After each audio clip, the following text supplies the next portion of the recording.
अस्सलाम वालेकुम दोस्तों, मैं ਤੁਹਾਡਾ भाई मोहम्मद आसिफ खिची। ਤੁਸੀਂ देख रहे हो किसान पाकिस्तान यूट्यूब और फेसबुक पेज। दोस्तों, हर किसान अपने वसैल का इस्तेमाल करते यानी कि महदूद वसैल का इस्तेमाल करके महदूद वसैल इस वास्ते कह रही हैं कि किसान अगे बड़ी मुश्किल विच है। पहले जनाब सानू मुंजी जड़े है धक्का ला गई, उस तो बाद हुण कणक का जनाब रेट कोई नहीं, वो अपनी जगह ते है। पहले भी किसान महदूद वसैल नाल ही अपनी वाही पका के ते इस खलकत खुदा नू खुआ रही हैगा ते लेकिन अपने महदूद वसैल का इस्तेमाल करदे हुए मेरे पिछे तुसी देख रहे हो कि एक किसान भाई ने जनाब सोलर प्लेट ते अपना ट्यूबवैल शिफ्ट किया है। तो पानी एक ऐसी नेमत है, ऐसी चीज़ है कि पानी नाल ही वाही हुंदी है। तो इत्थे जनाब भाई होरी जिहड़ा बिल्कुल अपने महदूद वसैल नू इस्तेमाल करदे हुए प्लेटां सोलर प्लेटां लईआं ने, उन्होंने जनाब एवें ज़मीन के उत्ते बिछा दिता है। साइड ते एक प्लेट इट रख दी है। तो यह तकरीबन 18 प्लेटां लगियां पईआं ने ते 10 HP की मोटर इहदे ते चल रही है। मालक भी इत्थे मौजूद ने, उन्हां कोलों जाणांगे कि इस तो पहले जनाब इत्थे किहड़ा टूल लगा होया सी, सोलर ते मुंतकिल होए ने, उन्हां दा फायदा की होया है। इस तो बाद ये मोटर किन्नी देर तो लैके सुबह किन्नी देर पहले चल जाती है और शाम को किन्नी देर चली रही है, और प्लेट किन्ने वाट दी है, बोर किन्ना है, पानी किन्ने फुट ते है। तो ये चीज़ किसानों के बज़ाहिर है फायदे वास्ते ही है, लेकिन बाहरों के नाल जदों गलबात करांगे तो आपां नूं मजीद भी रहनुमाई मिलसी। तो आपां नूं किसानां नूं अपने वसैल के मुताबिक ना सोलर ते मुंतकिल होना चाहिए। तो महंगी बिजली डीजल इन्हां चीज़ों तो आपां जान छुड़ा सकते हैं। बाकी गल बात करने आपां मालक दे नाल कि उन्होंने जनाब किवें उन्हां दे ज़हन विच आई है, इस तो पहले किहड़ा टुकड़ चला रहे सी। अस्सलाम वालेकुम जी। वालेकुम सलाम जी। सर जी अपना तारफ पहले दोस्तों नूं करांदे चलो। मेरा नाम मोहम्मद आजम चक्को का, और आपां इस किहड़ी जगह ते मौजूद हैं जी? ये इस टाइम टूल प्लाजा जिहड़ा है बाबा फरीद उहदे कोल आपां मौजूद है। अच्छा सर जी, असीं देख रहे हैं कि तुसीं अपने महदूद वसैल नूं इस्तेमाल करदे होए जी अपना ये टुगल सोलर ते मुंतकिल किया है जी। सानू दसो कि पहले तो ये सोलर किन्नी ज़मीन नूं सैराब कर रही है, किन्नी ज़मीन वास्ते तुसीं इत्थे लगाया है, और ये तुहानूं किवें आइडिया आया कि सोलर लगाउणा चाहिए? पहले तुसीं ये टुगल किस चीज़ ते चला रहे सी? पहले जी असीं इहनूं शुरू तो जदों रकबा आबाद कीता उदों असीं क्रॉस ते ट्रैक्टर ते चलावींदा। सही जी।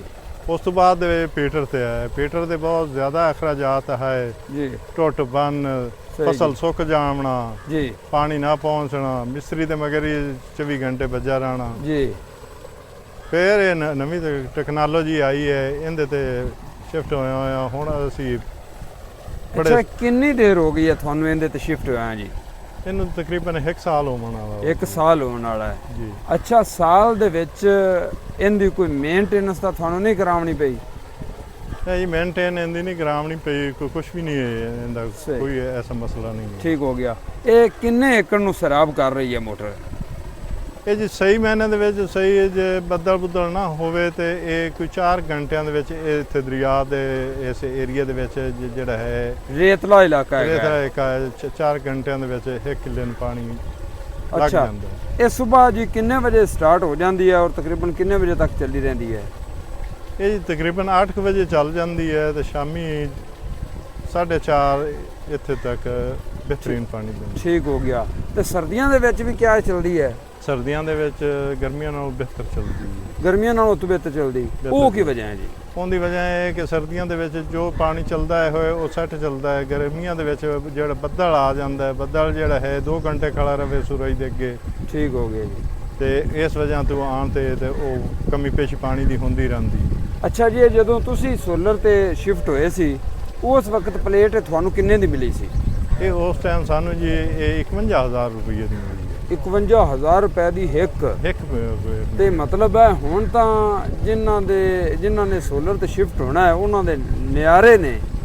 ਇਹ ਪਲੇਟ 17-18 ਰੁਪਏ 16 17 18000 ਦੀ ਹੋ ਗਈ ਹੈ ਹੁਣ ਤੇ ਸਹੀ ਹੈ ਜਿਹੜੇ ਹੁਣ ਇਸ ਟਾਈਮ। ਲੇਕਿਨ ਤੁਸੀਂ ਇੰਨਾ ਪਾਣੀ ਹਾਸਲ ਕਰ ਸਕੇ ਹੋ, ਉਹਨਾਂ ਫਾਇਦਾ ਹਾਸਲ ਕਰ ਸਕੇ ਹੋ ਜਿੰਨੀ ਤੁਸੀਂ ਮਹਿੰਗੀ ਪਲੇਟ ਲਈ ਹੈ। ਉਹ ਤਾਂ ਅਸੀਂ ਪਹਿਲੇ ਜਿਹੜਾ ਹੈ ਪਾਣੀ ਇਸਤੇਮਾਲ ਕਰ ਲਿਆ। ਬਾਕੀ ਇਹ ਮੋਟਰ ਜਿਹੜੀ ਕਿੰਨੇ HP ਦੀ ਹੈ ਜੀ? ਇਹ ਮੋਟਰ 10 HP ਦੀ ਹੈ। 10 HP ਦੀ ਹੈ ਜੀ। ਤੇ ਤਕਰੀਬਨ ਹੁਣ ਤੁਸੀਂ ਇੱਥੇ ਇਹ ਜ਼ਮੀਨ ਕਿੰਨੀ ਸਰਾਬ ਇਹਦੇ ਨਾਲ ਕਰ ਰਹੇ ਹੋ, ਕਿੰਨਾ ਰਕਬਾ ਇਸ ਮੋਟਰ ਤੇ ਹੈ ਜਿਹੜਾ ਜਿਹਨੂੰ ਇਹ ਸਰਾਬ ਕਰਦੀ? ਮੇਰੇ ਕੋਲ ਇਸ ਟਾਈਮ ਇੱਥੇ ਜਿਹੜੀ ਫਸਲ ਹੈ ਬੀਜੀ ਹੋਈ ਉਹ ਹੈ 4.5 ਕਿੱਲੇ ਬਣ ਜਾਂਦੀ ਹੈ। ਸਹੀ। ਤੇ ਇਸ ਤੋਂ ਅਗਰ ਅਗਾਂ ਲਿਜਾਣਾ ਚਾਹੋ ਤੇ ਕਰਦੀ ਹੈ ਇਹ ਵੀ ਮਤਲਬ ਤੁਹਾਨੂੰ ਬੰਦ ਕਰਨੀ ਪੈਂਦੀ ਹੈ ਵੀ 5 ਕਿੱਲੇ ਤੋਂ ਜ਼ਿਆਦਾ ਹੈ? ਨਹੀਂ ਜੀ, ਬੰਦ ਨਹੀਂ ਕਰਨੀ ਪਉਂਦੀ। ਸਾਡਾ ਜਿਹੜਾ ਹੈ ਦਰਿਆਈ ਰਕਬਾ ਹੈ ਇਹਦੇ ਵਿੱਚ ਹੀ ਬਸ ਇਹਦਾ ਗੁਜ਼ਾਰਾ ਹੁੰਦਾ। ਅੱਛਾ, ਉਹ ਮੈਂ ਵੇਖ ਰਿਹਾ ਸੀ ਤੁਸੀਂ ਵੀ ਅੱਗੇ ਦੱਸ ਰਿਹਾ ਸੀ ਵੀ ਇਹ ਬਰਸੀਮ ਨੂੰ ਤੁਸੀਂ ਰੋਜ਼ਾਨਾ ਪਾਣੀ ਲਾਉਂਦੇ ਹੋ? ਨਹੀਂ ਜੀ, ਇੱਕ ਤੋਂ ਦੂਸਰੇ ਦਿਨ ਲਾਮੀਂਦਾ। ਅੱਛਾ, ਇੱਕ ਤੋਂ ਦੂਸਰੇ ਦਿਨ? ਇੱਕ ਤੋਂ ਦੂਸਰੇ ਦਿਨ। ਉਹ ਬਿਲਕੁਲ ਰੇਤਾ ਹੈ। ਹਾਂ, ਰੇਤਾ ਹੈ। ਤੇ ਇਸ ਵਾਸਤੇ ਜਿਹੜਾ ਨਾ ਤੁਹਾਨੂੰ ਇੱਕ ਤੋਂ ਦੂਸਰੇ ਦਿਨ ਪਾਣੀ ਇੱਕ ਤੋਂ ਦੂਸਰੇ ਦਿਨ ਜੇ ਪਾਣੀ ਨਾ ਲਾਈਏ ਤੇ ਉਹ ਫਸਲ ਜਿਹੜੀ ਹੈ ਉਹ ਜਿੱਥੇ ਜ਼ਮੀਨਾਂ ਪੱਕੀਆਂ ਨੇ ਜਾਂ ਨਾਰਮਲ ਨੇ ਉਹ ਤੇ ਉਹਨਾਂ ਵਾਸਤੇ ਤਾਂ ਫਿਰ ਹੋਰ ਵੀ ਜ਼ਬਰਦਸਤ ਹੈ ਵੀ ਜਿੱਥੇ 8-8 ਦਿਨ ਬਾਅਦ ਪਾਣੀ ਲਗਾਉਣਾ ਪੈਂਦਾ ਹੈ। ਨਹੀਂ, ਉਹਨਾਂ ਵਾਸਤੇ ਬੈਸਟ ਚੀਜ਼ ਹੈ, ਬਹੁਤ ਬਿਹਤਰੀਨ ਚੀਜ਼ ਹੈ। ਤਕਰੀਬਨ 10 ਦੀ ਮੋਟਰ ਤਕਰੀਬਨ 20 ਕਿੱਲਿਆਂ ਵਾਸਤੇ 25 ਕਿੱਲਿਆਂ ਵਾਸਤੇ ਜ਼ਬਰਦਸਤ ਹੈ। ਜ਼ਬਰਦਸਤ ਹੈ। ਠੀਕ ਹੋ ਗਿਆ ਜੀ, ਤੇ ਬਹੁਤ ਸ਼ੁਕਰੀਆ ਜੀ ਤੁਹਾਡਾ। ਤੇ ਦੋਸਤੋ, ਇਹ ਤੁਹਾਨੂੰ ਮਾਲੂਮਾਤ ਦੇਣ ਦਾ ਮਕਸਦ ਇਹ ਹੈਗਾ ਜੀ ਕਿ ਆਪਾਂ ਸਭ ਕਿਸਾਨ ਭਾਈ ਆਪਣੇ ਵਸਾਇਲ ਜਿਹੜਾ ਇਸਤੇਮਾਲ ਕਰਤੇ ਨਾ ਤੇ ਸੋਲਰ ਤੇ ਅਗਰ ਸ਼ਿਫਟ ਹੋ ਜਾਂਦੇ ਆ ਤੇ ਇੱਕ ਵਾਰੀ ਪੈਸਾ ਲੱਗ ਜਾਂਦਾ ਹੈ। ਫਿਰ ਜਨਾਬ ਆਪਾਂ ਨੂੰ ਬਿਜਲੀ, ਮਹਿੰਗੇ ਡੀਜ਼ਲ ਔਰ ਇੰਜਣਾਂ ਦੀਆਂ ਮੇਨਟੇਨੈਂਸਾਂ ਤੋਂ ਜਨਾਬ ਜਾਨ ਛੁੱਟ ਜਾਂਦੀ ਹੈ। ਤੇ ਇੱਕ ਵਾਰੀ ਪੈਸਾ ਲਗਾ ਕੇ ਤਾਂ ਫਿਰ ਸਾਰੀ ਜ਼ਿੰਦਗੀ ਜਿਹੜਾ ਹੈ ਨਾ ਉਹ ਜਨਾਬ ਤੁਸੀਂ ਫ੍ਰੀ ਪਾਣੀ ਹਾਸਲ ਕਰ ਸਕਦੇ ਹੋ। ਬਾਕੀ ਜਨਾਬ ਜਿਵੇਂ ਦੱਸ ਰਹੇ ਨੇ ਉਵੇਂ 10 ਦੀ ਮੋਟਰ ਹੈ ਆਪਣੇ ਸਾਹਮਣੇ ਹੈ ਜੀ। ਇਸ ਤੋਂ ਬਾਅਦ 5 ਦੀ ਡਿਲੀਵਰੀ ਹੈਗੀ ਹੈ। ਇਸ ਟਾਈਮ ਪਾਣੀ ਤੁਹਾਡੇ ਸਾਹਮਣੇ ਜਨਾਬ ਮੌਜੂਦ ਹੈਗਾ। ਅੱਛਾ, ਬਾਕੀ ਇਹ ਹੈਗਾ ਕਿ ਹਾਲੇ ਤੱਕ ਪਾਣੀ ਜਿਹੜਾ ਨਾ ਉਹ ਵੱਧ ਰਹੀ ਹੈਗਾ, ਠੀਕ ਹੈ ਨਾ। ਤੇ ਤਕਰੀਬਨ 1 ਵਜੇ ਤੱਕ ਪਾਣੀ ਜਿਹੜਾ ਨਾ ਉਹ ਵੱਧਦਾ ਹੈ, ਉਸ ਤੋਂ ਬਾਅਦ ਫਿਰ ਘਟਣਾ ਮਾਲੂਮ ਹੁੰਦਾ ਹੈ। ਤੇ ਬਾਕੀ ਇਹਦੇ ਤੁਹਾਨੂੰ ਦਿਖਾ ਦਈਏ। ਅੱਛਾ, ਇਹ ਹਾਲੇ ਕਰੰਟ ਪੂਰਾ ਨਹੀਂ ਹੈਗਾ ਜੀ, ਇਵੇਂ ਗੱਲ ਹੈ ਜੀ? ਜੀ ਵੀ ਇਹ ਕਿੰਨੇ ਤੱਕ ਜਾਸੀ ਫ੍ਰੀਕੁਐਂਸੀ? ਇਹ ਜੇ ਚਲਾ ਜਾਵੇ 45 ਤੋਂ ਕੋਲ ਤਾਂ ਬਿਹਤਰੀਨ ਨੇ। 50 ਪੁਆਇੰਟ ਪੂਰੇ ਹੋਣਗੇ ਤੇ ਪਾਣੀ ਦਾ ਪ੍ਰੈਸ਼ਰ ਹਾਂ, ਪਾਣੀ ਦਾ ਪ੍ਰੈਸ਼ਰ ਠੀਕ ਹੋ ਗਿਆ। 50 ਪੁਆਇੰਟ ਪੂਰੇ ਉਸ ਇਹ ਤੇ ਜਿੱਥੇ ਪਾਣੀ ਚਾਹਦੀ ਉੱਥੇ ਹੈ ਬਸ। ਠੀਕ ਹੋ ਗਿਆ, ਜਿੱਥੇ ਸਟਾਰਟ ਪਾਣੀ ਚੱਕਦੀ ਹੈ ਉੱਥੇ। ਅੱਛਾ, ਇਹ ਇਨਵਰਟਰ ਉਸ ਟਾਈਮ ਕਿੰਨੇ ਦਾ ਮਿਲਾ ਸੀ ਜੀ? ਇਹ ਇਨਵਰਟਰ ਜਿਹੜਾ ਹੈ ਇਹ 60,000 ਦਾ ਲਿਆ ਮੈਂ, ਪਿਛਲੇ ਸਾਲ ਲਿਆ, ਪਲੇਟਾਂ ਪਹਿਲੇ ਲਈਆਂ। ਠੀਕ ਹੋ ਗਿਆ ਜੀ। ਹੌਲੀ ਹੌਲੀ ਜਿਹੜਾ ਨਹੀਂ, ਉਹ ਤਾਂ ਐਵੇਂ ਗੱਲ ਹੈ ਨਾ ਜੀ, ਬੰਦਾ ਆਦੇ ਵਸੈਲ ਨੂੰ ਵੇਖਦਿਆਂ ਹੋਇਆਂ। ਇਹ ਜ਼ਰੂਰੀ ਨਹੀਂ ਕਿਉਂਕਿ ਜਿਹੜੇ ਹਾਲਾਤ ਕਿਸਾਨ ਦੇ ਚੱਲ ਰਹੇ ਨੇ ਨਾ ਉਹ ਬੜੇ ਮਾੜੇ ਚੱਲ ਰਹੇ ਨੇ। ਕਮ ਸੇ ਕਮ ਰੇਟ ਤਾਂ ਦੇਣਾ ਚਾਹੀਦਾ ਹੈ। ਖਰਚਾ ਜਿਹੜਾ ਹੈ ਹੁਣ ਇੱਕ ਬੰਦਾ 6 ਮਹੀਨੇ ਪੂਰੇ ਫਸਲ ਦਾ ਧਿਆਨ ਕਰਦਾ ਹੈ, ਦਿਨ ਰਾਤ ਇੱਕ ਕਰਦਾ ਹੈ। ਹੁਣ ਇੱਥੇ ਜਿਹੜਾ ਹੈ ਰੋਡ ਦੇ ਨਾਲ ਹੈ ਜੀ, ਇੱਥੇ ਹੁਣ ਸਾਡੇ ਜਿਹੜੇ ਹਨ ਜ਼ਹਿਰੀਲੇ ਸੱਪ ਹਨ ਜੀ। ਸਹੀ, ਉਹਨਾਂ ਦੀਆਂ ਸਿਰੀਆਂ ਲਤੇੜ ਤੇ ਜੀ ਜੀ ਤੇ ਇਸ ਟਾਈਮ ਅਸੀਂ ਇਹ ਫਸਲ ਹੈ ਤੇ ਲੇਕਿਨ ਹੁਣ ਸਾਨੂੰ ਜਿਹੜਾ ਹੈ 40-40 ਹਜ਼ਾਰ ਰੁਪਈਆ ਹੱਥੋਂ ਕਰੂ ਦੇਣਾ ਪਊਸੀ। ਸਹੀ, ਨੁਕਸਾਨ ਕਰਦਾ ਉਲਟਾ 6 ਮਹੀਨੇ ਅਸੀਂ ਸੱਪਾਂ ਦੀਆਂ ਸਿਰੀਆਂ ਵੀ ਲਤਾੜੀਆਂ ਨੇ ਜੀ ਜੀ। ਅਸੀਂ ਆਪਣਾ ਟਾਈਮ ਉੱਤੇ ਵੇਸਟ ਕੀਤਾ ਹੈ ਤੇ ਇਹਨੂੰ ਪਕਾਇਆ ਤੇ ਉਲਟਾ ਅਸੀਂ 40,000 ਆਦੇ ਪੱਲੂ ਲਾ ਕੇ ਜਨਾਬ ਇਹਨੂੰ ਵੱਢਾਂਗੇ ਤੇ ਇਹਨੂੰ ਸੇਲ ਕਰਾਂਗੇ। ਨੁਕਸਾਨ ਦੇ ਵਿੱਚ ਜਸਾਂ 40,000 ਨੁਕਸਾਨ ਦੇ ਵਿੱਚ ਅਗਰ 6 ਮਹੀਨਿਆਂ ਤੋਂ ਬਾਅਦ ਦੇ ਵਿੱਚ ਮੋੜੋ ਜਿਹੜਾ ਹੈ ਘਰ ਦੇ ਅਖਰਾਜਾਤ ਸਾਰਾ ਕੁਝ ਹੀ ਇਹਦੇ ਵਿੱਚ ਹੀ ਹੋਣੇ। ਚਲੋ ਅੱਲਾਹ ਤਾਲਾ ਜੀ ਹਕੂਮਤ ਨੂੰ ਹਦਾਇਤ ਦੇਵੇ। ਬਾਕੀ ਅਸੀਂ ਵੀ ਆਵਾਜ਼ ਉਠਾ ਰਹੇ ਹਾਂ, ਹਰ ਮੀਡੀਆ ਵਾਲੇ ਨੂੰ ਆਵਾਜ਼ ਉਠਾਣੀ ਚਾਹੀਦੀ ਹੈ ਕਿਸਾਨ ਦੇ ਹੱਕ ਵਿੱਚ, ਕਿਉਂਕਿ ਕਿਸਾਨ ਜਿਹੜਾ ਜਿਹੜੀ ਕਣਕ ਹੈ ਇਹ ਜਨਾਬ ਕਿਸਾਨ ਦੀ ਰੀੜ੍ਹ ਦੀ ਹੱਡੀ ਹੈ ਤੇ ਕਿਸਾਨ ਮੁਲਕ ਦੀ ਰੀੜ੍ਹ ਦੀ ਹੱਡੀ ਹੈ।